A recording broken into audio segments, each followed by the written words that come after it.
حضرت کعب رضی اللہ تعالی عنہ اپنی توبہ کا جو واقعہ بیان فرماتے ہیں، کہتے ہیں مجھے اس بات پر امید تھی، یقین تھا کہ میرا کام بن جائے گا کہ جب میں مسجد نبوی میں نماز کے لیے حاضر ہوتا، جب میرا چہرہ، میرا دھیان کسی اور طرف ہوتا تو رسول اللہ میرے چہرے کو دیکھتے،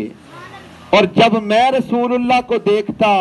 میرے آقا اپنا چہرہ کسی اور طرف پھیر لیتے، میں ویکھاں میرا یار نہ ویکھے، جے میں نہ ویکھاں تے او ویکھے، ایڈے بخت میں کتھوں لے آواں، میرے ویکھن دے وچ ویکھے، ماہی تیرے اندر وسدا، تینو ایویں پین پولیکھے،